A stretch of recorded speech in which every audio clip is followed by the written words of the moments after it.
አንዳንዶች እኛን እንዳላዋቂ በሚነዘንዙበት ጉዳይ ነው ትኩረት ላደርግ የምፈልገው እና እነሱን ነገሮች ነው ነጥዬ ለማሳየት የምሞክረው። ኦርቶዶክሳዊነት በጽኑ የምስጢራተ ቤተክርስቲያን ሀብታተ ቤተክርስቲያን በጣም የምትለይበት ከፕሮቴስታንት ከተሐድሶች በምንለይበትን አንድ አስደናቂ ቁም ነገር ላስይዛችሁ። አታውቁትም ብዬ አይደለም፣ እኔም ለምስክርነቱ እንዲሆነኝ ትምህርት መማር አለብን። ምናምነውን በእውቀት መግለጥ አለብን። አሁን ችግር አለብን። ትምህርት መማር አንወድም፣ አንሰማም። ጠለቅ ያለ ምስጢር ሊቃውንቱ ሲያስተምሩ ብዙም አንሰማም። አጫጭር ነገሮች፣ ይሄ የሚያስፈራሩ ነገሮች፣ ይሄ ተጠመቀ ተፈወሰ እንዲህ አለ ታምራት እንጂ ትምህርት ነው ወደ ሌላ ሁሉ ህይወት የሚያመጣው። ወገኖች የተወደዳችሁ ክርስቲያኖች መተርጎም የማያስፈልገውን እንተርጉም ሲሉ የሚተረጎመውን እንዳለ ሲወስዱ መከራ የበሉ እኮ ብዙዎች ናቸው። የእኛን ካባና ጥምጣማ አድርጎ ወይ አይማር ወይ አያነብ ወይ በቅጡ ክርስትናን አይኖር። በስመ አብ ወወልድ ወመንፈስ ቅዱስ አሃዱ አምላክ አሜን። የተወደዳችሁ ምእመናን ምእመናት በልዑል እግዚአብሔር ስም እንደምን ሰነበታችሁ? እንደምን አላችሁ? አሜን።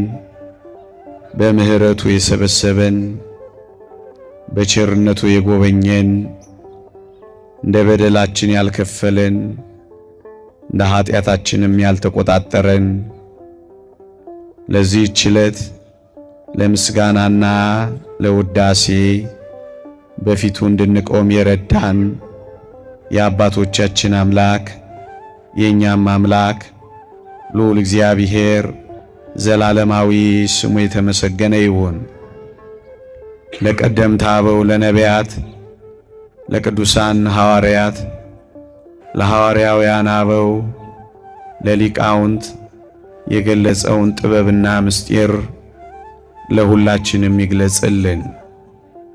ከዚህች ዕለት በረከት ረድኤት ለሁላችንም ያሳትፈን። እግዚአብሔር ከሁላችንም ጋር ይሆንልን። የምንማረው በምስጢረ ቁርባን ዙሪያ 1 2 3 ቁም ነገሮችን ይሆናል። ሰፊ ትምህርት ነው። እኔ ግን ኦርቶዶክሳዊት ቤተክርስቲያን ከሌሎች ከሚነሳብን ጥያቄ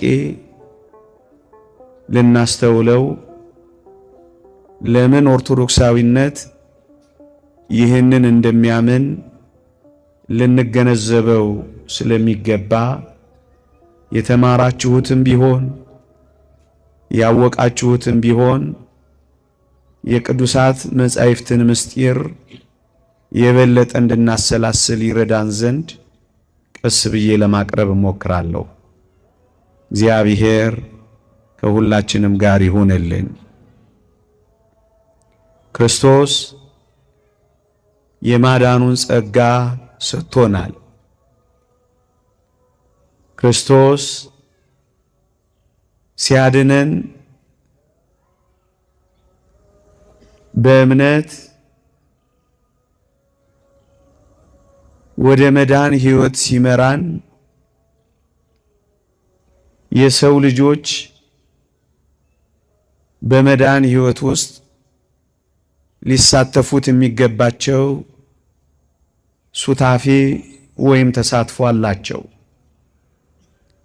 እግዚአብሔር መዳንን ያለ ውድ በግድ የጫነብን አይደለም ወገኖቼ።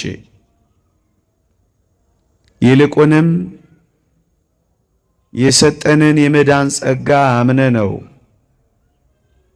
በሰጠን የመዳን ጸጋ ደግሞ ተሳትፈን የዘላለም ሕይወትን እንድንወርስ ነው የሚፈልገው። ባጭር ቃል ክርስቶስ የሰጠንን የመዳን ጸጋ በእምነት እንጀምረዋለን። በእምነት በማመን እንቀበለዋለን። በማመን ብቻ ግን አይቆምም። ወንጌል ያመነ የተጠመቀ ይድናል ስላለ የእግዚአብሔርን የማዳን ጸጋ ለመቀበል ማመን ብቻ ሳይሆን መጠመቅም እንጨምራለን። በጥምቀት ልጆቹ ሆነን የመንግስቱ ወራሾች እንሆናለን። ልብ በሉ፣ ያመነ የተጠመቀ ይድናል የሚለውን እንዳትረሱ። አንዳንዶች ጠጋ ብሎ ያለውን ቃል ለማንሳት ይሞክራሉ። ያላመነ ግን ይፈረድበታል ይላልና ያላመነ እኮ ነው የሚፈረድበት ሊሉን ይከጅላሉ። ጥምቀት ለመዳን አይጠቅምም ሊሉን ሲሞክሩ፣ እኛ ኦርቶዶክሳውያን ግን እንላቸዋለን፣ ያላመነ ይፈረድበታል ያለው ያላመነ ሰው ቢጠመቅስ ምን ይረባዋል?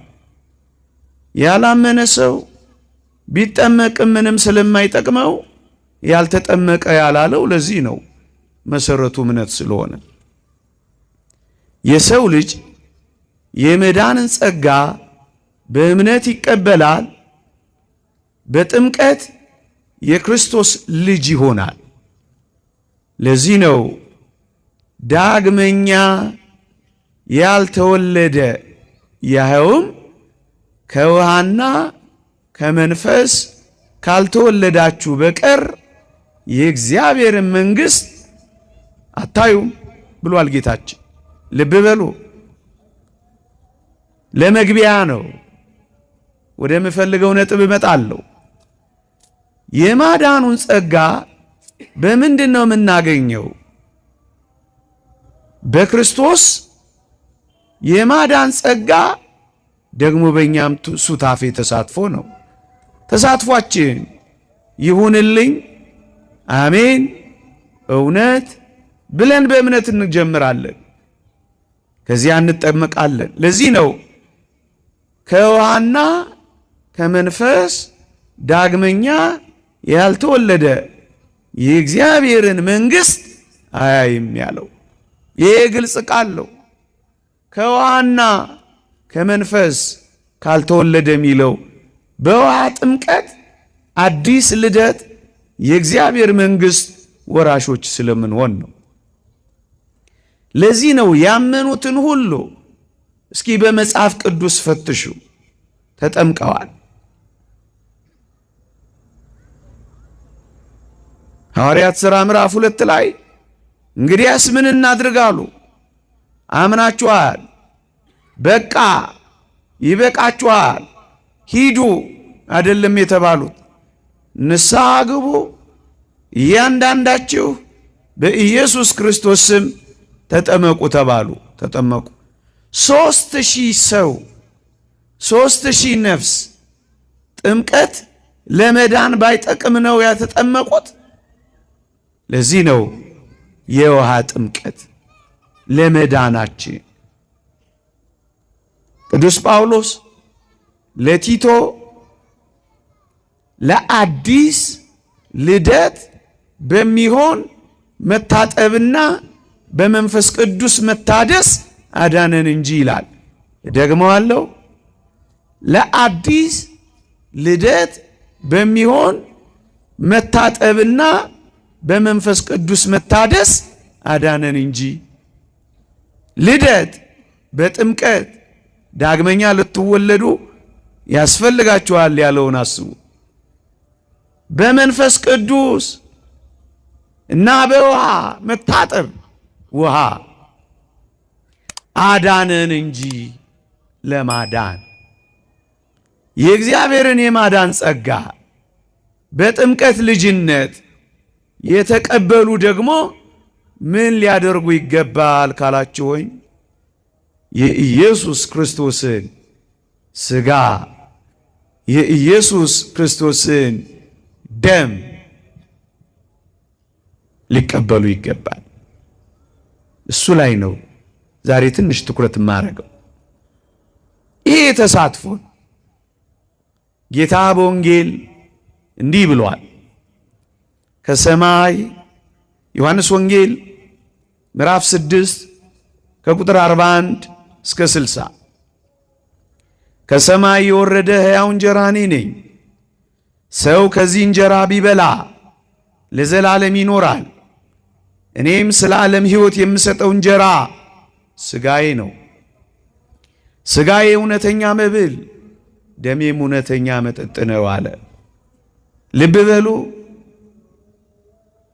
አይሁድ ሙሴ ከሰማይ መናን አውርዶ መግቧቸው ነበር። አንተ ከሙሴ ከበለጥክ ለምን መናን አውርዳ አትመግበንም? ለምን እንጀራን አትሰጠንም? ብለው ጠየቁት። የተወደደ መድኃኒታችን ጥቂት ሲጠይቁት ብዙ መስጠት ልማዱ ነውና ወደ ጥልቅ መንፈሳዊ ትምህርት ይዟቸው ገባ። ምን አላቸው? ከሰማይ የወረደ ሕያው እንጀራ እኔ ነኝ። ሰው ከዚህ እንጀራ ቢበላ ለዘላለም ይኖራል። እኔም ስለ ዓለም ሕይወት የምሰጠው እንጀራ እንደ ሙሴ መናን ከሰማይ አይደለም ማወርደው፣ ሥጋዬ ነው። ሥጋዬ እውነተኛ መብል፣ ደሜም እውነተኛ መጠጥ ነው አለና አስተማራቸው። ለዘላለም የሚያኖር ለዘላለም የሚያከብር እነዛ በምድረ በዳ መና በሉ፣ ከነዓን ሳይገቡ ሞቱ። የሰው ልጅ ወደ ዘላለም ሕይወት የሚያስገባ ሥጋ ደም ልሰጣችሁ መጣው አላቸው። ምእመናን ልብ በሉ።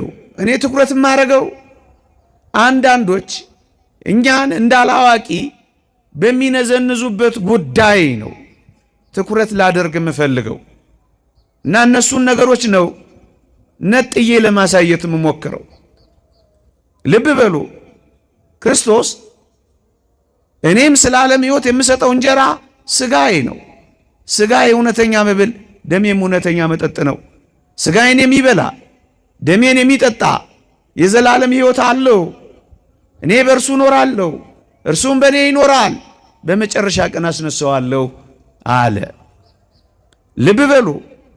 ክርስቶስ ሥጋዬ ነው ያለው። የሥጋዬ ወኪል ወይም ሥጋዬን የሚወክል አይደለም ያለው። አንዳንዶች የክርስቶስ ሥጋና ደም ወይም አንዳንዶች እንደሚሉት የጌታ እራት የክርስቶስን ሥጋና ደም የሚወክል ሪፕሬዘንታቲቭ ወይም እነሱ እንደሚሉት የኢየሱስ ክርስቶስ የሥጋው ምሳሌ አይደለም። ሥጋዬ ነው ያለው፣ ደሜ ነው ያለው። ሥጋዬ እያለ ደሜ እያለ አንዳንዶች ጨክነው ሥጋውን የሚወክል ወይም ደግሞ ምሳሌ ነው እንዴት ሊሉ ቻሉ? የተወደዳችሁ ክርስቲያኖች መተርጎም የማያስፈልገውን እንተርጉም ሲሉ የሚተረጎመውን እንዳለ ሲወስዱ መከራ የበሉ እኮ ብዙዎች ናቸው። ሥጋዬ ብሏል፣ ሥጋው ነው። ደሜ ብሏል፣ ደሙ ነው። የተወደዳችሁ ክርስቲያኖች ክርስቶስ ሊያሳየን የመጣው በምድር ላይ ምሳሌውን ከእውነተኛው ከአማናዊው ጋር ጥላውን ከአካሉ ጋር እንጂ እንደገና ክርስቶስ የመጣው ምሳሌ የሆነ ነገር ሊሰጠን አይደለም። ምሳሌ የሆነው የሙሴ መና ነበረ። የሙሴ መና ለጌታችን ሥጋ ምሳሌው ነበር እንጂ እንደገና ጌታችን የሚሰጠን ሥጋ እንደገና ጌታችን የሚሰጠን ደም እንደገና ለክርስቶስ ሰውነት ምሳሌ የሚሆን አይደለም። ሥጋው ነው፣ ደሙ ነው። ምሳሌው ቀድሞ ገለጸ፣ ከዛ ዋናውን ደግሞ አመጣ፣ እውነተኛውን ደግሞ ገለጠ። መጀመሪያ በብሉይ ኪዳን ጥላዎቹን አሳየን፣ በአዲስ ኪዳን ደግሞ አካሉን ገለጠልን። አሁን ክርስቶስ ሥጋዬ፣ አሁን ክርስቶስ ደሜ የሚለው እንዴት ምሳሌ ሊሆን ይችላል? እንደገና ምሳሌ፣ እንደገና ጥላ እንዴት ሊሆን ይችላል? ወገኖቼ ለዋናው ምሳሌ የሆነውን አይደለም እየሰጠን ያለው። እኛ ኦርቶዶክሳውያን ለዋናው ለክርስቶስ ሰውነት ምሳሌ የሆነውን አይደለም የምንሰዋው፣ ዋናውን ነው። ምሳሌ የሆነውን አይደለም ራሱን ነው ወገኖቼ። ለዚህ ነው ከፍ ብዬ ያነበብኩላችሁ የዮሐንስ ወንጌል ምዕራፍ 6 ጥቅስ ሥጋዬ እውነተኛ ሥጋ መብል ደሜም እውነተኛ እውነተኛ የሚለው ቃል እንኳን ትንሽ አይዘንም? አማናዊ አማናዊ የምንለው እኮ ለዚህ ነው ምእመናን። የምንበላው ሥጋ የምንጠጣው ደም ለዋናው ምሳሌ ሆነ አይደለም፣ ራሱ ሥጋው ነው፣ ራሱ ደሙ ነው። አይሁድ ለምን የተሰናከሉ ይመስላችኋል? በሞቴ አይሁድ ምን እንዳሉ ላንብብላችሁ። ይህ ሰው ሥጋውን እንበላ ዘንድ እንዴት ሊሰጠን ይችላል ብለው እኮ ነው የተሰናከሉትና ወደ ኋላ የተመለሱት። ክርስቲያኖች እንዴት አድርገን ሥጋውን ልንበላ እንዴት አድርገን ደሙን ልንጠጣ እንችላለን ብለው የተጨነቁ አይሁድ ሄዱ። ጌታችን ግን ያ ሁሉ የሚከተለው አይሁድ ትምህርቱን ባለመቀበል ሥጋዬ እውነተኛ መብል ደሜም እውነተኛ መጠጥ ያለውን ባለመቀበል ሲሄዱ ክርስቲያኖች ለሥጋዊ ምግባቸው የሚጨነቅ ሳይበሉ እንዳይሄዱ ገዝታችሁ ኑ የሚል እህል የሚያበረክት ሳይበሉ እንዳይሄድ የማይፈልግ እውነት ይሄ ምስጢር ምናልባት አንዳንዶች እንደሚሉት ምሳሌ ወይም ወኪል ሆኖ ግራ ገብቷቸው ሲሄዱ ዝም ብሎ የሚሸኛቸው ይመስላችኋል? እውነትም ሥጋው ሥጋው ባይሆን እውነትም ደሙ ደሙ ባይሆን ምሳሌ ቢሆን ኧረ እኔ ያልኳችሁ ምሳሌ ነው፣ ኧረ እኔ ያልኳችሁ ወኪል ነው፣ ለምን ትሄዳላችሁ? ምን አስጨነቃችሁ? ምሳሌ ነው ወኪል ነው ብሎ አያስቀራቸውም ነበር? አላረገውም። እንደውም ምንድን ያላቸው ላንብብላችሁ። ቀጠለና ሥጋውን እንበላ ዘንድ እንዴት እንችላለን ብለው ሲጨነቁ የሕይወት እንጀራ እኔ ነኝ፣ አባቶቻችሁ በምድረ በዳ መና በሉ ሞቱም፣ ከእርሱ በልቶ እንዳይሞት ከሰማይ አሁን የወረደ እንጀራ ይህ ነው። ከሰማይ የወረደ ያው እንጀራ እኔ ነኝ። ሥጋዬ እውነተኛ መብል ደሜም እውነተኛ መጠጥ ነው። እውነት እውነት እላችኋለሁ ሥጋዬን ካልበላችሁ ደሜን ካልጠጣችሁ የዘላለም ሕይወት የላችሁም ብሎ እንቅጩን ነገራቸው። ልብ በሉ ምእመናን፣ ሥጋዊ ምግብን ሳይበሉ እንዳይሄዱ የሚራራ ጌታ የዘላለም ሕይወት መንግሥት የሚያስወርሰውን ሳይገባቸው እውነትም አንዳንዶች እንደሚሉት ምሳሌ ወኪል ቢሆን ኖሮ እውነት እውነት እላችኋለሁ እያለ አስረግጦ ያስተምር ነበር። ሲሄዱስ በሞቴ ኧረ እባካችሁ ነው ልተርጉምላችሁ ነገሩ እንዲህ አይደለም እያለ አይሰበስባቸውም ነበር። እንደውም ሐዋርያትን እናንተ ደግሞ ልትሄዱ ትወዳላችሁ ነው ያላቸው። ምእመናን በደንብ አስተውሉ። አሁን የምንነጋገረው ክርስቶስ የሰጠ እኛ የምንቀበለው ሥጋና ደም ምሳሌ ወይም ወኪል አይደለም። እውነተኛ ሥጋ እውነተኛ ደም ነው። እሱን ነው ለማረጋገጥ የምሞክረው።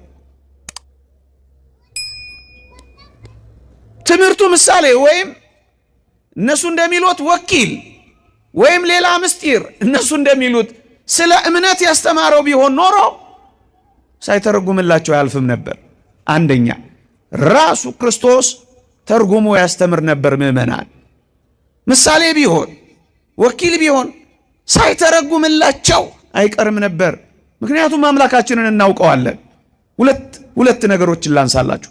ታስታውሱ ከሆነ እሸት ቀጥፎ ስለ መብላት ክርክር በያዙ ጊዜ ጌታ ትክክለኛውን ትምህርት ተርጉሞ አስተምሯቸዋል። ሰውን የሚያረክሰው እጅ ሳይታጠቡ መብላት ሳይሆን ከአፍ የሚወጣ ክፉ ንግግር መሆኑን ተርጉሞ አመስጥሮ አስተምሯቸዋል። ግራ ሲገባቸው ነገሩ ሳይገለጥላቸው ሲቀር ሳይተረጉምላቸው አያልፍም ነበር።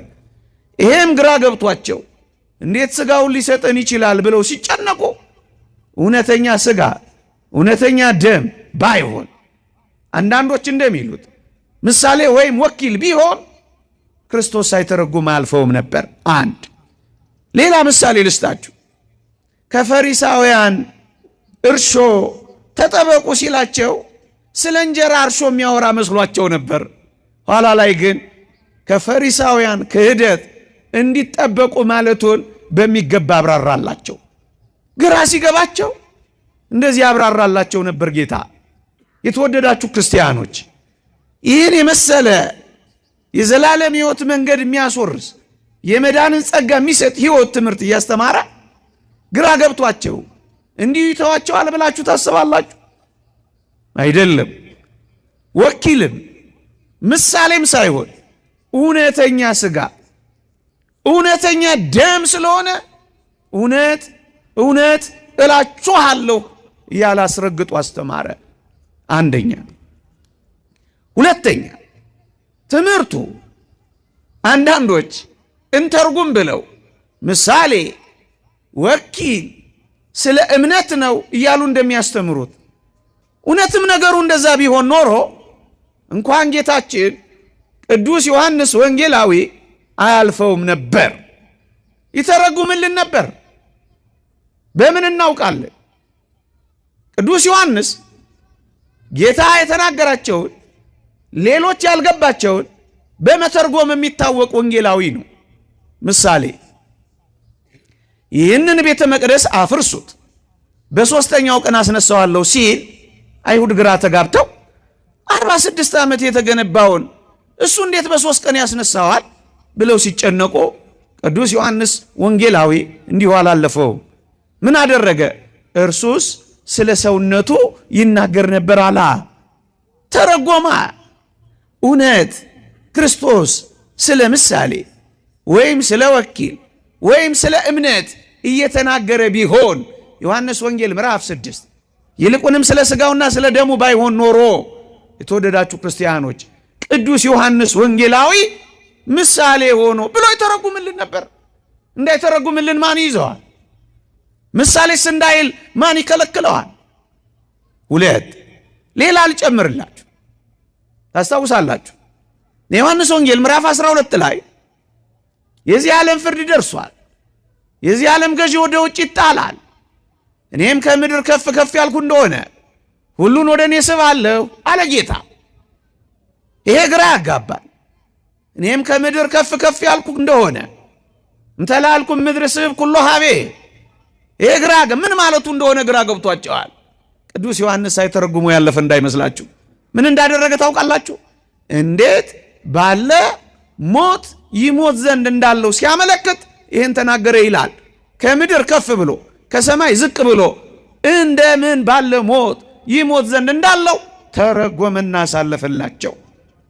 የተወደዳችሁ ክርስቲያኖች እውነት ክርስቶስ ሥጋዬ ያለው ደሜ ያለው ታድሶችም ፕሮቴስታንቶችም እንደሚሉት ስለ እምነት ወይም ስለ ምሳሌ ወይም ስለ ወኪል ቢሆን ኖሮ ምሳሌ ነው ወይም ወኪል ነው ብለው እንዳይተረጎሙ እንዳያስተምሩ ምን ይከለክላቸው ነበር? አይሁድስ? የተወደዳችሁ ክርስቲያኖች አይሁድስ ጨክኖ ያ ሁሉ ሕዝብ ሲሄድ ዝም ብሎ ሚቶ ጨካኝ አምላክ ይመስላችኋል? የሚተረጎመውን ተርጉሞ የሚመሰጠረውን አመስጥሮ በግልጽ የሚነገረውን በግልጽ ነግሮ ያስተምራል እኮ ክርስቶስ። እንዴት ይጨክናል ስታስቡ? ቅድም እንዳልኳቸው ለስጋዊ መብል ለስጋዊ መጠጥ ያልጨከነባቸው ለመንፈሳዊ መጠጥ ለመንፈሳዊ መብል ጨክኖ የተዋቸዋል ብላችሁ ታስባላችሁ? 3 4ኛ በደንብ ምእመናን ተረዱ። ክርስቶስ መጀመሪያ በነቢያት ያናገራል፣ ኋላ በቃል ያስተምራል፣ ኋላ በተግባር ይገልጣል፣ ከዚያስ አድርጎ ብሎ ደግሞ ያዛል። በመጽሐፍ ቅዱስ ላይ የምስጢራትን ጸጋ ሲሰጠን ክርስቶስ ያደረገው እንደዚህ ነው። ስለ ጥምቀት በትንቢት ተናገረ፣ ጦሩ ውሃንም ረጭባችኋለሁ አለ። ትንቢት አናገረ። ከዚያስ በተግባር አስተማረ ለኒቆዲሞስ። ቅድም ያልኳችሁን ሰው ከውሃና ከመንፈስ ካልተወለደ የእግዚአብሔርን መንግሥት አይወርስም አለ። ከዚያስ ራሱ በተግባር ተጠመቀ። ከዚያስ በአብ በወልድ በመንፈስ ቅዱስ ስም እያስተማራችኋቸው እያጠመቃችኋቸው ደቀ መዛሙርቴ አድርጓቸው ብሎ ደግሞ አዘዘ። ትንቢት፣ ትምህርት፣ ትግበራ፣ ትእዛዝ እንደዚህ ነው የሚያጸነው። ስጋውንና ደሙን ቁርባንንም በተመለከተ መጀመሪያ ትንቢት ከፀሐይ መውጫ ጀምሮ እስከ መጥለቂያ ድረስ በአሕዛብ ዘንድ ስሜ ታላቅ ይሆናል፣ በየስፍራው ለስሜ ዕጣን ያጥናሉ፣ ንጹሕም ቁርባን ያቀርባሉ፣ ስሜ በአሕዛብ ዘንድ ታላቅ ይሆናል። ትንቢት ይናገራል፣ ንጹሕ ቁርባን ያቀርባሉ ይላል። ትንቢት ይናገራል። በዚያን ቀን እግዚአብሔር በግብፅ የታወቀ ይሆናል፣ ግብፃውያንም እግዚአብሔርን ያውቃሉ፣ በመስዋዕትና በቁርባን ያመልካሉ ብሎ ትንቢት ይናገራል። የተወደዳችሁ ክርስቲያኖች ግብፅ እንደምታውቁት እግዚአብሔርንም አላውቅም ሕዝቡንም አልለቅም ያለች አሕዛባዊት ሀገር ናት። በረከቱ ይደርብንና በቅዱስ ማርቆስ የድንበር ዳርቻ ስብከት የአዲስ ኪዳኗ ቤተ ክርስቲያን ተተከለች። እግዚአብሔርን አወቀች በአዲስ ኪዳን። ከዚያስ የእግዚአብሔር አምድ መሠዊያ ተተከለባት። ከዚያስ በመስዋዕትና በቁርባን ማምለክ ጀመረች። ትንቢት በአዲስ ኪዳን ተፈጸመ። ከዚያስ ከሰማይ የወረደ እንጀራ እኔ ነኝ፣ ሥጋዬ እውነተኛ መብል ደሜም እውነተኛ መጠጥ፣ እውነት እውነት እላችኋለሁ ሥጋዬን የሚበላ ደሜን የሚጠጣ የዘላለም ሕይወት አለው እያለ ደግሞ በቃል አስተማረ።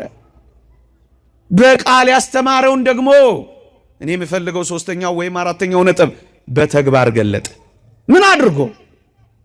የማቴዎስ ወንጌል ምዕራፍ 26 ቁጥር 26 ሲበሉም ኢየሱስ እንጀራን አንስቶ ባረከ፣ ቆርሶም ለደቀ መዛሙርቱ ሰጠና እንካችሁ ብሉ፣ ይህ ሥጋዬ ነው።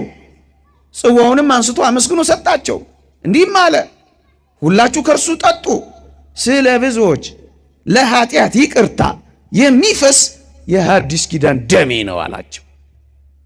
በትንቢት በቃል ትምህርት በተግባር በኋላ ትእዛዙን አሳያችኋለሁ። በሞቴ ቅድም ያስተማረው በዮሐንስ ወንጌል ምዕራፍ 6 ያነበብኩላችሁ ሥጋዬ እውነተኛ መብል ደሜም እውነተኛ መጠጥ ነው ካለ በኋላ ምሳሌ ወኪል ወይም አንዳንዶች እንደሚሉት ስለ እምነት ያስተማረ ከሆነ ጨክነን እንጠይቃለን። ለምን ሐዋርያቱን ሊሞት ሲል አቆረባቸው? ለምን አበላቸው? ይዋውንም የሚለው እሺ፣ አንድ ጊዜስ ምሳሌ ወኪል ይሁን ብለን እናስብ። ለመጨረሻ ሊለይ ሲል ምን አላቸው? ጽዋውንም ለደቀ መዛሙርቱ እንጀራንም አንስቶ ባረከ፣ ቆርሶም ለደቀ መዛሙርቱ ሰጠና እንካችሁ ብሉ፣ ይህ ሥጋዬ ነው አላቸው። ሥጋዬ ሥጋዬ ካላትቀበለው፣ ደሜ ካላትቀበለው ሌላ ምን ትርጉም ልትሰጠው ነው ታዲያ? እሺ ለምን አበላቸው? እሺ ለምን አጠጣቸው? እሺ ሊሞት ሲል ይሄንን ቃል የሥጋዬ ምሳሌ ነው ብሉ፣ የደሜ ምሳሌ ነው ጠጡ ያለ እንዳይመስል፣ ሥጋዬ ደሜ፣ ያውም ለሐዲስ ኪዳን ለኃጢአት ይቅርታ የሚፈስ ለኃጢአት ይቅርታ የሚፈሰው ደሜ ነው። የቱ? ይሄ የሚሰጣቸው። ለኃጢአት ይቅርታ የሚፈሰው ደሜ ምሳሌ ነው አይደለም ያላቸው። ይሄ ከፕሮቴስታንት ይሄ ከተሐድሶ ይለየናል። ይሄ ዝም ብሎ ሚንጫጫውን ነገር አትዩ። እውነተኛ ትምህርቱን ሰከን ብላችሁ ተረዱ ምእመናን። ለምን አበላቸው? ለምን አጠጣቸው? ለምን አቆረባቸው? እምነት ከሆነ ምሳሌ ከሆነ በሞቴ እዩኝ እዩት፣ ሁላችሁ ከእርሱ ጠጡ፣ ስለ ብዙዎች ለኃጢአት ይቅርታ የሚፈስ የሐዲስ ኪዳን ደሜ ነው። ለኃጢአት ይቅርታ የሚፈሰውን ደሙን እኮ ነው የሰጣቸው። እና ለኃጢአት ይቅርታ የሚፈሰው ደሙ ምሳሌ ነው ሊሉን ነው። ይሄ እኮ ክህደት ነው። አንተ ከካህዲያን ጋር ትተባበራለህ።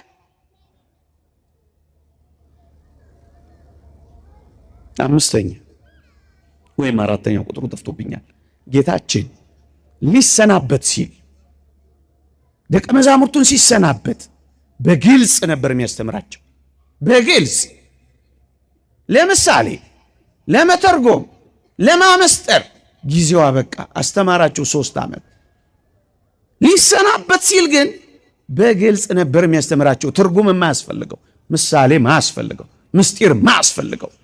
ይሄንን በአንድ ቃል ላስረዳችሁ። ዮሐንስ ወንጌል ምዕራፍ 16 ቁጥር 29 ላይ እንዲህ ይላል። ሊሄድ ሲል ያስተማራቸው ትምህርቶች ናቸው እነዚህ ትምህርቶች። ከሄድኩ በኋላ እያለ ያስተማረው ትምህርት ነው። በሄድኩ ጊዜ እያለ ያስተማረው፣ እኔ ሲሄድ አጽናኙ ይመጣል እያለ ያስተማረው የመጨረሻ የስንብት ትምህርቶች ናቸው። እንዲህ አሉ ሐዋርያት፣ አሁን በምሳሌ አይደለም በግልጽ ትናገራለህ ያሉት። ሊሄድ ሲል በምሳሌ አይደለም በግልጽ ነው ያስተማረው ጌታ። ለዚህ ነው ስጋዬ እውነተኛ መብል ደሜም እውነተኛ መጠጥ ነው የሚለውን ትምህርት ሊሰናበት ሲል እንካችሁ ብሉ ስጋዬ ነው፣ እንካችሁ ጠጡ ደሜ ነው ያላቸው። ለዚህ ነው ወገኖቼ፣ አንደኛ ክርስቶስ የሰጠው ስጋና ደም ምሳሌ፣ ወኪል፣ ሪፕሬዘንታቲቭ አይደለም። ራሱ ስጋው ራሱ ደሙ ነው። አንድ የተወደዳችሁ ክርስቲያኖች፣ አንድ ነጥብ ጨመር አድርጌ እየሰማችሁኝ ከሆነ ልንገራችሁ። የክርስቶስ የማዳንን ጸጋ የምንካፈልባቸው ሀብታተ ቤተ ክርስቲያን፣ ምስጢራተ ቤተ ክርስቲያን፣ የሚታይ ትዕምርት፣ ምልክት፣ ሳይን ወይም ሲምቦል፣ ትዕምርት እና የማይታይ እውነት አንድ አድራጊዎች ናቸው ምስጢራተ ቤተ ክርስቲያን። ውሃው በአይን ይታያል፣ የማይታይ ደግሞ ልጅነት ያሰጣል። የሚታይ የማይታይ አንድ አድራጊዎች ናቸው። የምስጢር ዋናው ጉዳይ በትዕምርትና በሚታየውና በእውነት ዘንድ ያለው ተዋህዶ ነው። ይህንን ነው ብዙዎች የማያውቁት። ለምሳሌ ክብር ይግባውና ጌታችን መድኃኒታችን ኢየሱስ ክርስቶስን በሥጋ አይን ለሚመለከተው ሰው ብቻ መስሎ ይታያል። በእምነት በሃይማኖት በመንፈስ አይን ለሚያየው ግን በተዋህዶ አምላክ ወሰብ፣ ፍጹም ሰው ፍጹም አምላክ ነው። ጌታ እንደዚህ እንደሆነ የማዳን ምስጢራቱ የሚታይና የማይታይ አንድ አድራጊዎች ናቸው። ምን ማለት ነው? የቤተ ክርስቲያን ምስጢራት፣ ትዕምርታት፣ የሚታዩ ምልክቶች ወይም ሲምቦልስ መባላቸው ምዕመናን በውስጣቸው እውነተኛነት ወይም አማናዊነት ስለሌላቸው ሳይሆን ይልቁኑ ከዚህ በተቃራኒ እውነተኛ መሆንን አማናዊነትን በውስጣቸው ስለያዙ እውነተኛ በጥምቀት እውነተኛ ልጅ እንሆናለን። እንደው ምናልባት ትንሽ ፈቀቅል አድርገው የእንግሊዘኛው ሲምቦል የሚለው ቃል መሰረቱ የግሪክ ነው። ሲምቦላ ከሚለው የግሪክ ቃል ነው የመጣው ይላሉ የዚህ ቋንቋ አጥኚዎች። ትንሽ ፈቀቅል አድርጎ ብዬ ነው። ይሄ ሲምቦላ ወይም ሲምቦል የሚለው ቃል ትርጉሙ ቀጥተኛ ትርጉሙ አንድ ማድረግ ወደ አንድ ማምጣት ማለት ነው። ምንድነው አንድ የሚያደርጉት? ምንድነው ወደ አንድነት የሚያመጣው ካላችሁኝ የሚታየውን ምልክቱን ትዕምርቱን እና እውነታውን አማናዊነትን አንድ አድርጎ ነው የሚይዘው። ለዚህ ነው እኛ ስጋውና ደሙ እውነተኛ አማናዊ ነው የምንለው። ለዚህ ነው ወገኖቼ አንድ የሚያደርጉ እንጂ ምሳሌ ብቻ ምልክት ብቻ የሆነ ነገር ብቻ አይደሉም ወገኖቼ። እንደውም ራሱ ስጋው ራሱ ደሙ ነው እኔና እናንተ የምንቀበለው። ምሳሌ አይደለም፣ ወኪል አይደለም። አንዳንዶች እንደሚሉት ስለ እምነትም የተነገረ አይደለም።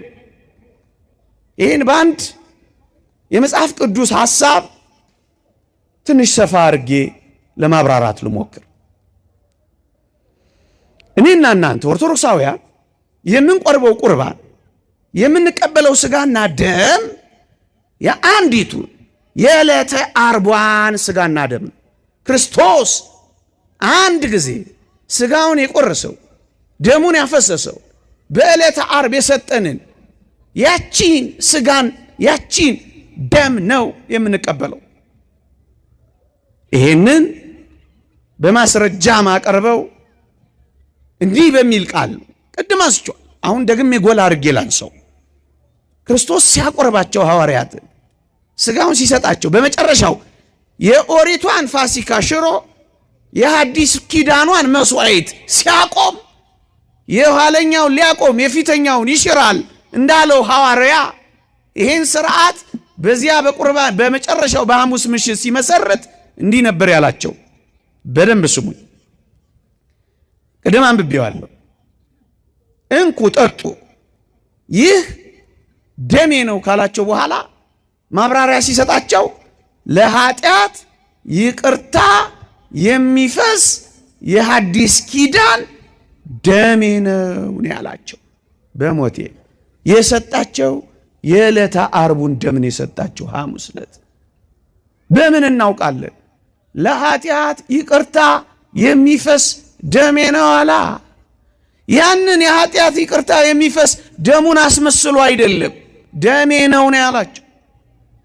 ዕለተ ሐሙስ ዕለተ ዓርብ ዕለተ ዓርብ ወደ ኋላ ምሴተ ሐሙስ ላይ አልፋለች። ዓርብ ልዩ ቀን ነች። ወደ ኋላ ሐሙስ፣ ወደፊት ዘላለማዊ ሕይወት ውስጥ ዛሬም ሁል ጊዜ ቅዳሴ ስንቀድስ ዓርብ ላይ ናት ቤተ ክርስቲያን የምትቆመው። ያ ትኩስ መስዋዕት ነው የሚሰዋው። በወይኑ ህብስቱም ከጸሎት በኋላ ክርስቶስ ከጸለየ በኋላ ፍጹም ሥጋ ፍጹም ደም እንደሆነው ያ ነው ዓርብ ዕለት ናት እምላችሁ። እዩ፣ ለኃጢአት ይቅርታ የሚፈስ ደሜ ነው። ያንን ደምን የዕለተ ዓርቡን ደም ነው። የዕለተ ዓርቡ ደም ከሆነ እና ምሳሌ ነው የዕለተ ዓርቡ ሊሉን ነው እና ወኪል ነው ሊሉን ነው የዕለተ ዓርቡ እና የዕለተ ዓርቡ ደም እምነት ብቻ ነው ሊሉን ነው አይደለም። እኛ ሐሙስ ለኃጢአት ይቅርታ የሚፈስ የአዲስ ኪዳን ደሜ ነው ያሉት። የሰጣቸው የዓርቧን ነው፣ የዓርቡ የሚፈሰውን ደም። በቆሮንቶስ ምእመናን ዘንድ ደግሞ ላሳይ ፈቀቅ ብዬ ወደ ኋላ ሐሙስ፣ ወደፊትስ ክርስቶስ ከሞተ ከተነሳ በኋላ ሐዋርያው የቆሮንቶስን ምእመናን አስተምሮ ከሄደ በኋላ የሆነውን ነገር ደግሞ ልንገራችሁ። አንደኛ ቆሮንቶስ መልእክት ምዕራፍ 10 ቁጥር 16 እንዲህ ይላል፣ የምንባርከው የበረከት ጽዋ ከክርስቶስ ደም ጋር ኅብረት ያለው አይደለምን? በሞቴ ስሙኝ። የምንባርከው የበረከት ጽዋ ከክርስቶስ ደም ጋር አንድነት ያለው አይደለምን? ኅብረት ያለው አይደለምን? የምንቆርሰውስ እንጀራ ከክርስቶስ ሥጋ ጋር ህብረት ያለው አይደለምን? ምእመናን የቆሮንቶስ ምእመናን የሚባርኩት የሚቆርሱት ሥርዓተ ቁርባን የሚፈጽሙት ከክርስቶስ ሥጋ ከክርስቶስ ደም ጋር አንድነት ያለው አይደለምን? ህብረት ያለው አይደለምን? ምእመናን ታዲያ ይህንን እንዴት መካድ ይቻላል? የቆሮንቶስ ምእመናን የክርስቶስን ሥጋ ህብረት አንድነት ያለው የሚፈትቱት የሚሰዉት የሚያቆርቡት የሚቆርቡት ከክርስቶስ ሥጋና ደም ጋር አንድነት ያለው ነው የሚል አንድ ነው። አንድ ቤተ ክርስቲያን ማለት ይችላል። ይሄንን እኔ ከማብራራው በግሩም ሁኔታ ያብራራ አፈበረከት ቅዱስ ዮሐንስ አፈወርቅ አለና የሱን ቃል ልጨምርበት። እንዴት ይጣፍጣል መሰላችሁ! በደንብ ግልጽ ነው። ላንብብላችሁ። ይሄንን የቆሮንቶስ መልእክት ሲተረጉም ነው አሁን ያነበብኩላችሁን ሲተረጉም ነው ዮሐንስ አፈወርቅ እንዲህ የሚለው። ለመሆኑ ጳውሎስ 11ኛው ቆሮንቶስ መልእክት 1ኛ ቆሮንቶስ ምዕራፍ 11 ስትሄዱ ቅዱስ ጳውሎስ ምን ይላል? እኔ ከጌታ የተቀበልኩትን አሳልፌ ለእናንተ ሰጥቻለሁ ሲል ታገኙታላችሁ። 11ኛው ምዕራፍ ላይ እሱ ነው ቅዱስ ዮሐንስ አፈወርቅ የሚያመጣው። ምን ይላል? ለመሆኑ ጳውሎስ ከጌታ ተቀብያለሁ የሚለን ምንድን ነው? እርሱ በዚያ በታላቁ በጌታ ማዕድ ፊት አልነበረም። ጳውሎስ ነበረ እንዴ? ሐሙስ ምሽት ነበር? አልነበረም። በደማስቆ መንገድ ላይ ነው የተጠመደው ጳውሎስ። የእስጢፋኖስ ጸሎት ናት ጳውሎስን ያጠመደችው። ሳውል የተባለው ጳውሎስ የወጋሪዎች ልብስ ያዥ ነበር። የእስጢፋኖስን ወጋሪዎች ልብስ ሲይዝ ጓደኛው የሆነው ከአንድ መምህር አብሮ የተማረው አንድ ባች የነበረው ቅዱስ እስጢፋኖስ ግን ጓደኛውን ሳውልን እያየው የሚያደርጉትን አያውቁምና ይቅር በላቸው ብሎ ጸለየ። አንድ ሊቅ እንዳለው ሳውል ጳውሎስ የእስጢፋኖስን ወጋሪዎች ልብስ ያዘ፣ እስጢፋኖስ ደግሞ በጸሎቱና በአማላጅነቱ የጳውሎስን ነፍስ ያዛት ይላል። እንዴት ይደንቃል! ይህን የሚያክል ትልቅ ሐዋርያ ያስገኘችው የተወጋሪው የቅዱስ እስጢፋኖስ ጸሎት ነበረች። ምእመናን አልነበረም በቦታው ምሴተ ሐሙስ ላይ የለም። ታዲያ ቅዱስ ጳውሎስ ባልነበረበት ለምን ተቀብያለሁ አለ የሚለውን ነው የሚያብራራው። ለመሆኑ ጳውሎስ ከጌታ ተቀብያለሁ የሚለን ምንድን ነው? እርሱ በዚያ በታላቁ በጌታ ማዕድ ፊት አልነበረም። እንደውም ዋና አሳዳጅ ነበረ። ታዲያ እንዴት እኔ ከጌታ ተቀብያለሁ ሊለን ቻለ? ይልና እንዲህ ይላል። እንደሚታወቀው አሁን ጳውሎስ የሚሰበሰብበትና ዳግመኛ ለቆሮንቶስ ምዕመናን የሰጠው ማዕድ የጌታችንን ሥጋና ደም ማለቱ ነው። ከመጀመሪያው የምሴተ ሐሙስ ማዕድ ጋር አንድ እንጂ የተለየ አይደለምና ነው። አሁንም ልክ እንደ ያኔው ከራሱ ከጌታችን ጋር በማዕዱ ፊት መቀመጥና መቁረብ ነው ይላል። ጳውሎስ አልነበረም። ታዲያ ተቀብየዋለሁ ያለው ለምንድን ነው? አሁንም ሐሙስ ምሽት ላይ መቀመጥ ነው። ምእመናን ለዚህ ነው እኔና እናንተ ቅዳሴ ስናስቀድስ የምንፈራው የምንንቀጠቀጠው። እዚህ መቅደስ ውስጥ ብቻ ያለን ይመስላችኋል? ቀዳሾች እዚህ መቅደስ ውስጥ ብቻ ያለን ይመስላችኋል? አስቀዳሾች አይደለም። ከጌታ ጋር በምሴተ ሐሙስ ከነበረችው ማዕድ ጋር ከበናል። ራሱ ያቆርበናል። ቁስሎቹ አጠገብ ደግሞ እንሆናለን። ዓርብ ላይ ከቁስሎቹ አጠገብ። ሌላው ጸሎት ሁሉ በረድኤት ነው። ይሄ ጉባኤ ረድኤት ነው። ሱባኤም ረድኤት ነው።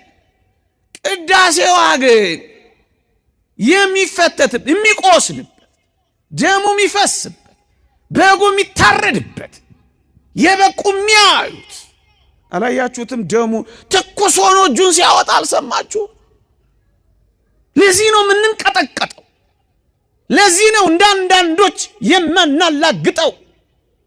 ማፌዣ አይደለም፣ መንጫጫ አይደለም፣ መዝለያ አይደለም፣ መንበርከኪያ፣ ማልቀሻ፣ ደረት መድቂያ።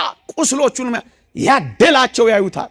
ያላደላቸው ያላግጡበታል፣ ለፍርድ ተቀምጦበታል። እዚያው ማዕዱ ላይ ነው ጳውሎስ። አሁን ቢመጣ ከረፈደ ቢሆንም ወደ ኋላ ሄዶ ምሴተ ሐሙስ፣ ወደ ኋላ ሄዶ ዕለተ ዓርብ ላይ እኛም የምንቆርበው ያቺኑ ነው። ከክርስቶስ ደምና ሥጋ ጋር አንድነት ኅብረት አለው አይደለምን? በቃ ምን ልትለው ትችላለህ? ይሄን እንዴት ልትቀይረው ትችላለህ? ምን ልናረገው?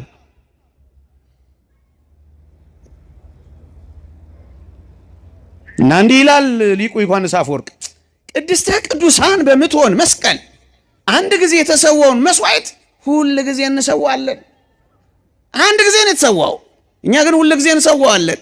ነገር ግን ዛሬም ነገም ለዋውጠን ልዩ ልዩ መስዋዕት የምንሰዋ አይደለንም። ዛሬም አንድ ነው፣ በዕለተ ዓርብም አንድ ነው። በአራቱ ማዕዘን የሚሰዋውም ሥጋው አንድ ነው። ዛሬ የምንሰዋት ያን ጊዜ የተሰዋች ናት። አንዱን ሥጋ በማቅረብ ተቀድሰናል። ሐዋርያው ቅዱስ ጳውሎስ ዕብራውያን 10:11 ሥጋ እሱን በማቅረብ ነው። አንዱን ሥጋ በማቅረብ ተቀድሰናል። እንዴ የሚቀድስ ከሆነ አማናዊ ነው እንጂ ምሳሌ ነው ወኪል ነው ልትል ነው?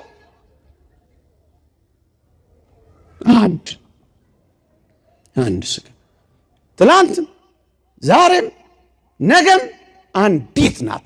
ልዩ ልዩ መስዋዕት የምንሰዋ አይደለንም።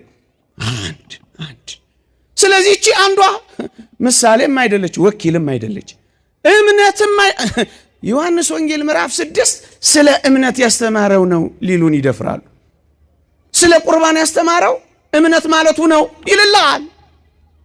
የእኛን ካባና ጥምጣማ አድርጎ ወይ አይማር ወይ አያነብ ወይ በቅጡ ክርስትናን አይኖር።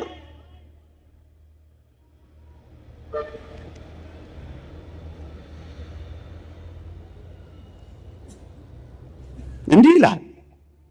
ስለ እምነት ቢሆን ኖሮ ጥቂት ነገሮችን እስኪ አብረን እናሰላስል። የሰማችሁኝ ነው?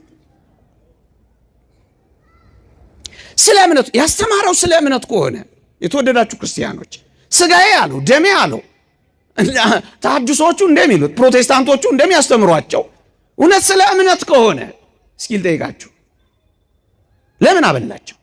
ለምን አጠጣቸው? ሐዋርያት አምነዋል። ለምን አቆረባቸው? አላመኑም እንዴ? ድጋሚ መኑ እያላቸው ነበር እንዴ? አይደለም። ማመናቸውስ በቂ አልነበረም እንዴ? አምነውት እንዴት እንደገና ሲያቆርባቸው እንደገና እያሳመናቸው ነው። ውሸታቸውን ነው። በቆሮንቶስ የነበሩ ምእመናንስ አማናያን አልነበሩ? አማኞች አልነበሩ? እምነት ከሆነ ድጋሚ መኑ እያላቸው ነበርን? ውሸታቸውን ነው። ስለ እምነት አይደለም። ለምን በተግባርስ ገለጠው? ለምንስ አቆረባቸው? ለምንስ በሐዋርያት ዘመን በየሳምንቱ በዕለተ ሰንበት እንጀራን ይቆርሱ ነበር ይላል። በየሰንበቱ ሥጋው ደሙ ምስጢር ይፈጽሙ ነበር፣ ይቀድሱ ነበር። የተወደዳችሁ ክርስቲያኖች፣ ካህን የሌለበት መስዋዕት የሌለበት ቁርባን የሌለበት መሰዊያ የሌለበት ወእብነ ምስዋዕ መሰዊያማ አለን እንዳለው ሐዋርያው ቅዱስ ጳውሎስ ይሄ የሌለበት ይሄ የሚፈጸምበት ስርየት የሚሰጥበት ቅዳሴ ሊተርጂ አምልኮ የሌለበት ቤት ምን ሊያደርግልህ ነው የምትሄደው? ጌጡን ያማረ ይሄ ዝም ብሎ የሚጮህ ነው ያማረ? ይልቅ መሰረቱን ያዝ። መሰረቱ ይሄ ነው። አታል በሌላ ነገር ዲኮሬሽኑ አታል። ይሄ ዝም ብሎ ብቻ ምን ማለት ይቻላል? ደግሞ ሌላ ልጨምርላችሁ። መጽሐፍ ቅዱስ እንዲህ ይላል። አንደኛ ቆሮንቶስ መልእክት ምዕራፍ 11 ቁጥር 26 ላይ እንዲህ ይላል። ሳይገባው በኋላ መጣበታለሁ ጊዜ ካለኝ፣ ከሌለኝ ችግር የለም። ሳይገባው ይህን እንጀራ የበላ ከጽዋውም የጠጣ የጌታ ሥጋና ደም ዕዳ አለበት ይላል። ቅዱስ ጳውሎስ ነው የሚለው፣ መጽሐፍ ቅዱስ ነው የሚለው። እንዲህ የሚለው ሳይገባው ያመነ፣ እነሱ ሥጋና ደምን እምነት ነው ብለው ስለሚያስተምሩ እኮ ነው። ሳይገባው ያመነ የእምነት ዕዳ አለበት ሊሉን ነው። ምን አይነት ውሸት ነው? ለማመንስ የሚገባው የማይገባው አንተ ለማመን ትገባለህ፣ አንተ ለማመን አትገባም ሊባልልህ ነው? አይደለም። ሁለተኛ ነጥብ ጊዜ ካለኝ አንድ 10 ደቂቃ ይፈቀድልኝ አለኝ። ሁለተኛ ነጥብ አጠር አድርጌ ማቀርበው እየሰማችሁኝ ነው? ሁለተኛ የምንለይበት ኦርቶዶክሳዊነት በጽኑ የምስጢራተ ቤተክርስቲያን ሀብታተ ቤተክርስቲያን በጣም የምትለይበት ከፕሮቴስታንት ከተሐድሶች በምንለይበትን አንድ አስደናቂ ቁም ነገር ላስይዛችሁ። አታውቁትም ብዬ አይደለም፣ እኔም ለምስክርነቱ እንዲሆነኝ ትምህርት መማር አለብን። ምናምነውን በእውቀት መግለጥ አለብን። አሁን ችግር አለብን። ትምህርት መማር አንወድም፣ አንሰማም። ጠለቅ ያለ ምስጢር ሊቃውንቱ ሲያስተምሩ ብዙም አንሰማ። አጫጭር ነገሮች፣ ይሄ የሚያስፈራሩ ነገሮች፣ ይሄ ተጠመቀ ተፈወሰ እንዲህ አለ ታምራት እንጂ ትምህርት ነው ወደ ሌላ ሁሉ ህይወት የሚያመጣው ወገኖቼ። ስለዚህ ለትምህርት ትኩረት ልንሰጥ ይገባል ለማለት ነው። ጌታ ቅዱስ ጳውሎስ በዚህ በሰጠዋችሁ በአንደኛ ቆሮንቶስ መልእክት ምዕራፍ 11 ላይ አንድ ቃል ተናግሯል። ቅዱስ ጳውሎስ ምን የሚል? ጌታ የሰጠንን እኔም አሳልፌ ሰጠኋችሁ ይልና ይህን ለመታሰቢያዬ አድርጉት አለን የሚል ቃል አለ። ይሄንን ቃል ወሰዱና የኢየሱስ ክርስቶስ ሥጋ ደም ለማዳን የሚጠቅም ሳይሆን ለመታሰቢያነት ብቻ ነው የሚያገለግለው፣ መታሰቢያነት እንጂ ማዳን የለውም የሚል ትምህርት ነው ያላቸው ወገኖቼ። ሁለተኛ ነጥብ ያልኩት ይሄንን ነው። አንደኛው እስካሁን የተመለከትነው ምሳሌ፣ ወኪል፣ እምነት የሚሉትን ለማፍረስ ነው ጥቂት የተፍጨረጨርኩት። ሁለተኛው መታሰቢያ ሳይሆን ለመዳናችን የሚጠቅመን ነው የሚለውን ነጥብ ማስያዝ ነው አሁን የምፈልገው። ይህን ለመታሰቢያዬ አድርጉት ነው እንጂ ያለው ቅዱስ ጳውሎስ መታሰቢያዬ ነው አለ አላለም። በሞቴ አማርኛ ይቸግረናል እንዴ? ለመታሰቢያ አድርጉት ማለትና መታሰቢያዬ ነው ማለት አይለያይም? ይለያያል። ይህንን ስታደርጉ እኔን አስቡኝ ነው እንጂ ያለው ይሄ ሥጋና ደም መታሰቢያዬ ነው አይደለም ያለው። ይሄ አማርኛ አይገባቸውም እንዴ? ከፈለጉ በእንግሊዝኛ ልጨምርላቸው። መታሰቢያ የሚለው ቃል ቅዱስ ጳውሎስ አሁን በአንደኛ ቆሮንቶስ ገለጸ ያልኳችሁን በእንግሊዝኛም በግሪክኛም ከፈለጉ እንንገራቸው፣ አማርኛ ካልገባቸው፣ የአማርኛ ችግር ካለ። እንግሊዝኛው ግሪኩም አናምኔሲስ ይላል። መታሰቢያ የሚለው ቃል አናምኔሲስ የሚለው ቃል የዚህ ቃል ሊቃውንት የመጽሐፍ ቅዱስ ቋንቋ መተርጉማን ሲተረጉሙ በኃላፊ ጊዜ የተሰጠ ሕያውነትን ከእውነተኛነት ጋር የያዘ ደግሞም በተግባር ለሚቀጥል ነገር የሚጠቀስ ቃል ነው ይላሉ። ልድገመው። በኃላፊ ጊዜ የተሰጠ ሕያውነትን ከእውነተኛነት ጋር ያዋሃደ ከዚያስ በተግባር ደግሞ ለሚቀጥል ጉዳይ የሚጠቀስ ቃል ነው።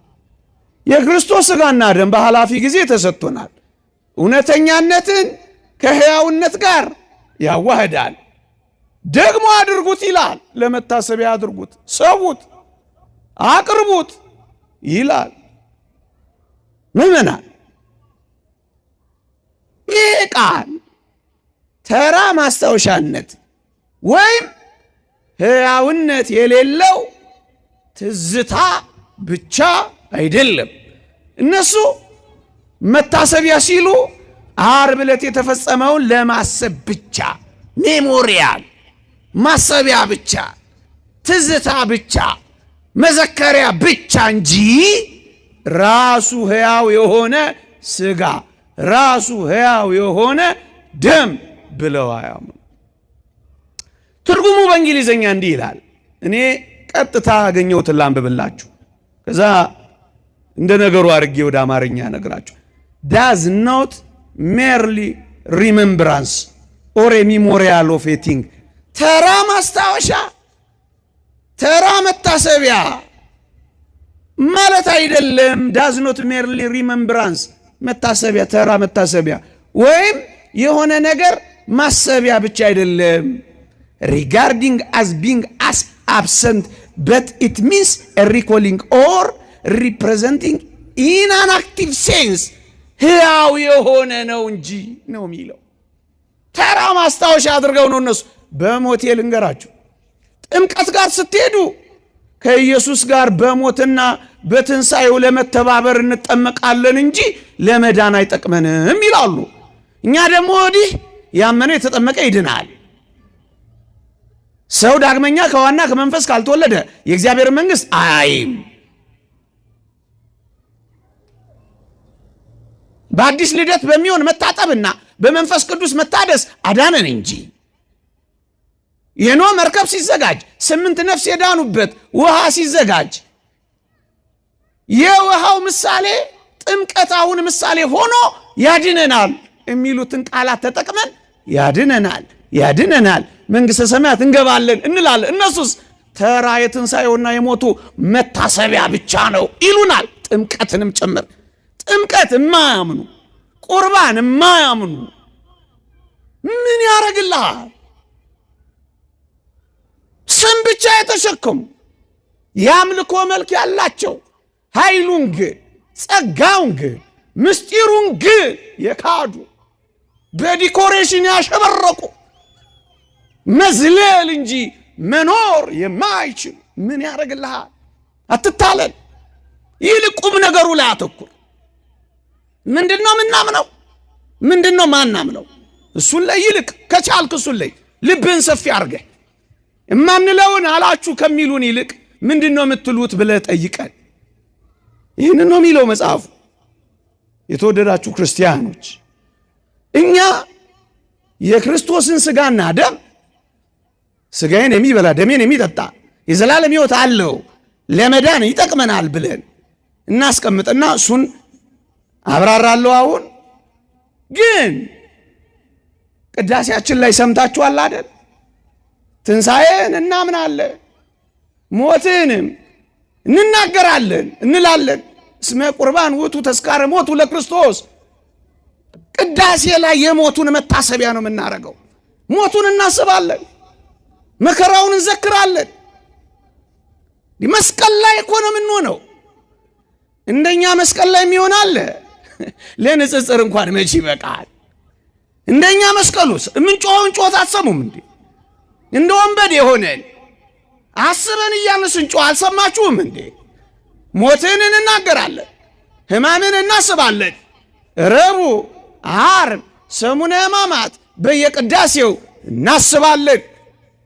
ለመታሰቢያው እናደርጋለን፣ እናስበዋለን ብቻ ግን አይደለም፣ እንኖረዋለን። ሕያውነትን ከእውነተኛነት ጋር እንኖረዋለን። አንድ ነገር በእውነት በተግባር እያደረግነው በሕሊና ደግሞ ልናስበው እንችላለን። ደግሞ አለው በተግባር እናደርገዋለን፣ በሕሊና እናስበዋለን። ለመታሰቢያ መደረጉ አማናዊነቱን እውነተኛነቱን አይሽረውም። ሃይማኖታችን ይቺ ናት። ታስታውሳላችሁ? መናው የእስራኤል የወረደላቸው መናና የአሮን በት ታስታውሳላችሁ? ለመታሰቢያነት እኮ ተቀምጠው ነበረ። ለመታሰቢያነት ተቀምጠዋል። ግን መናው በትሩም እውነተኛ ናቸው፣ መታሰቢያም እውነተኛም። የክርስቶስ ሥጋና ደም እንደዚህ ነው። ሞቱን እናስባለን፣ ሕማሙን እንዘክራለን፣ ትንሣኤውን እናምናለን። እውነተኛ ሕይወት የሆነውን ክርስቶስ ሥጋና ደም እንቀበላለን። የእስራኤል የፋሲካን አከባበር ተመልከቱት። ቀኑን በመታሰቢያነት ያስቡታል። የፋሲካውን በግ ደግሞ በተግባር አርደው አወራርደው ይፈጽሙታል።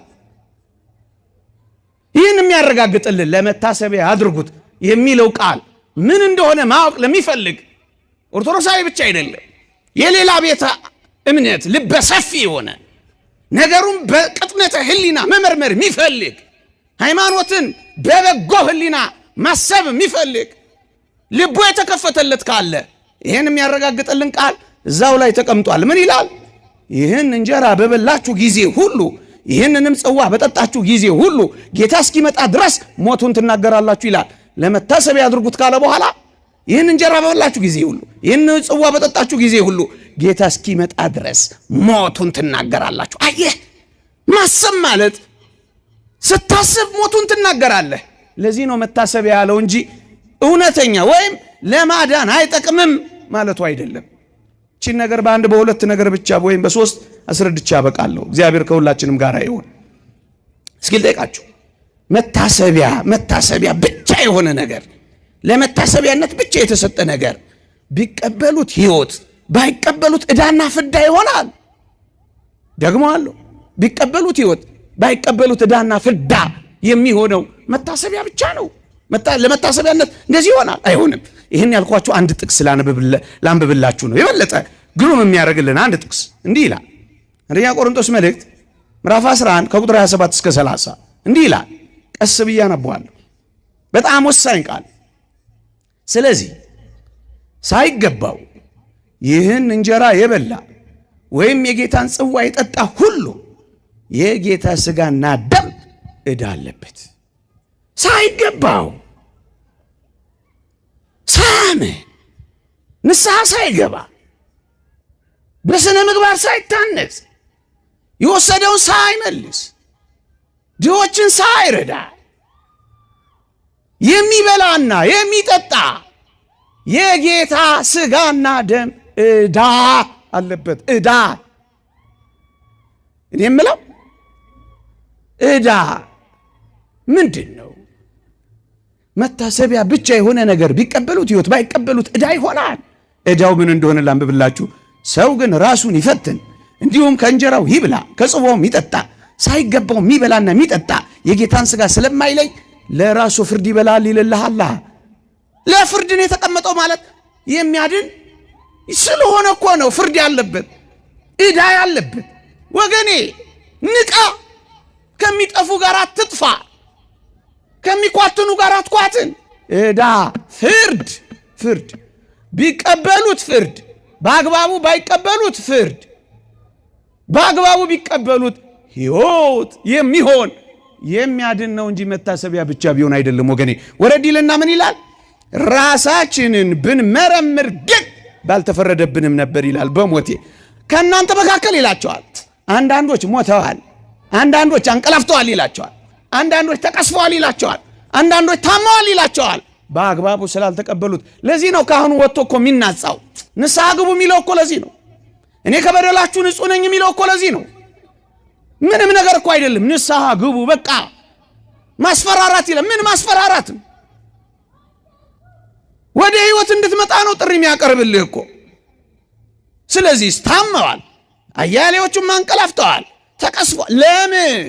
መታሰቢያ ብቻ ቢሆን ነው አይደለም። ለፍርድ ለምን ሆነ? መታሰቢያ ብቻ ቢሆን ነው አይደለም። የመዳን ወይ ያለ መዳን ጉዳይ ስለሆነ ነው። አንደኛ። ሁለተኛ እንዲህ ይላል ዕብራውያን ምዕራፍ 10 ቁጥር 27 ላይ የሙሴን ሕግ የናቀ ሰው 2 ወይም 3 ቢመሰክሩበት ያለ ርኅራኄ ይሞታል። የእግዚአብሔር ልጅ የረገጠ ያንንም የተቀደሰበትን ኪዳን እንደ ርኩስ ነገር የቆጠረ የጸጋውንም መንፈስ ያክፋፋ የሚብስ ቅጣት ይገባዋል ይላል። የሙሴን ሕግ የናቀ ሰው ተወግሮ ከሞተ የኢየሱስ ክርስቶስን ሥጋና ደም ያቃለለ እንዴት የሚብስ ቅጣት የሚገባው ይመስላል? የባህሪ አምላክ አይደለም፣ እውነተኛ አይደለም ካለ የሚብስ ቅጣት ይገባዋል። አየህ፣ ለሕይወት ነው። የኢየሱስ ክርስቶስ ደም ከኃጢአት ሁሉ ያነጻል ይሉ የለ እና ከኃጢአት የሚያነጻው እውነተኛ ቢሆን ነው፣ ደሙ ቢሆን ነው እንጂ የሚያነጻው ምሳሌው መታሰቢያ ብቻ ቢሆን ነው የሚያነጻው። ምን አይነት ውሸት ነው? ምን አይነት ውሸት ነው? ሥጋዬ እውነተኛ መብል ደሜም እውነተኛ መጠጥ፣ ሥጋዬን የሚበላ ደሜን የሚጠጣ የዘላለም ሕይወት አለው። ታዲያ ይህንንስ ምን ልትለው ነው? የዘላለም ሕይወት አለው እኮ ነው የሚለው። እንዲያውም ከፊልና እኔም በእርሱ እኖራለሁ እርሱም በእኔ ይኖራል ይላል። ሥጋውን በበላው ደሙን በጠጣው ውስጥ ክርስቶስ የሚኖር ከሆነ ለማዳን አደል ክርስቶስ የሚኖረው? ለመታሰቢያነት ብቻ ነው ክርስቶስ የሚኖረው። ስጋውን ስንበላ ደሙን ስንጠጣ በእኛ የሚኖር ከሆነ እርሱ ሕይወት ነውና ሕይወት እየሰጠን አይደለምን? ለመዳን የሚጠቅመን አይደለምን? ሶስተኛ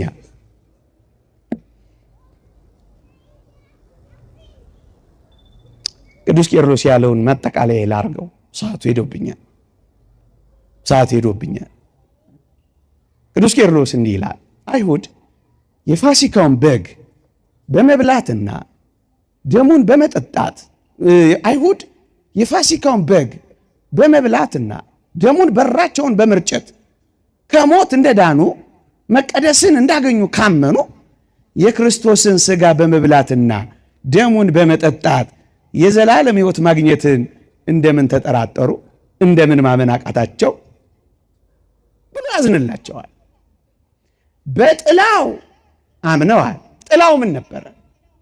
የፋሲካውን በግ አርደው መቃናቸውና ጉበናቸውን ደም ቀብተው ከሞት እንዳመለጡ አይተዋል። እንግዲያውስ በዚያኛው የክርስቶስ ምሳሌ በሆነው በፋሲካው በግ ደም ከሞት ማምለጥ ከቻሉ በኢየሱስ ደም ከዘላለም ሞት መትረፍን እንዴት ማመን አቃታቸው? እነዚህም ወገኖች የኢየሱስ ክርስቶስ ደም የምንበላውና የምንጠጣው ለማዳን አይጠቅምም ሲሉ ከሞት አያስመልጥም ሕይወት አይሰጥም እያሉን እኮ ነው።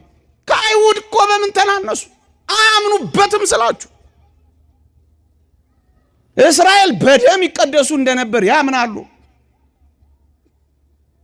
የኢየሱስ ክርስቶስ ደም ከኃጢአት እንደሚቀድሰን አያምኑ። እናምናለን እኮ የታል ካልተበላ ይበሉ ይጠጡ እኮ ነበር። የኢየሱስ ደም ይሸፍን ዝም ብሎ ነው እንደሚሸፍነው? ይበላል፣ ይጠጣል። ደሙ ነው፣ ስጋው ነው። አለዛስ መቀደስና መንጻት ከየት ነው የሚገኘው?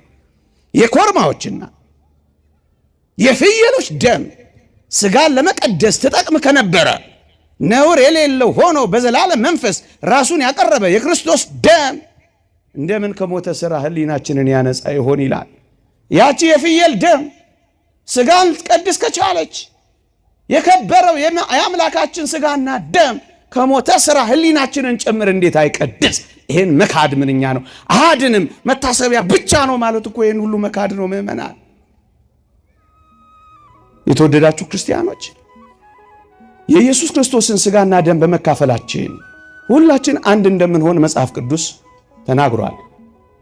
እኛ ብዙዎች ስንሆን አንዱን እንጀራ ስለምንካፈል አንድ ስጋ ነን ይላል ቅዱስ ጳውሎስ።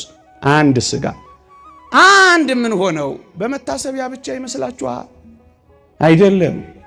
የኢየሱስ ክርስቶስ ስጋና ደም ሕይወት የሚሰጠን ሁላችንንም ክርስቲያኖች አንድ የሚያደርገን እውነተኛ ስጋ እውነተኛ ደም ለማዳን የሆነ ስለሆነ ነው። ከእንዲህ አይነት የክህደት ትምህርት ዓለም ራሷን ትጠብቅ። ይቆየን።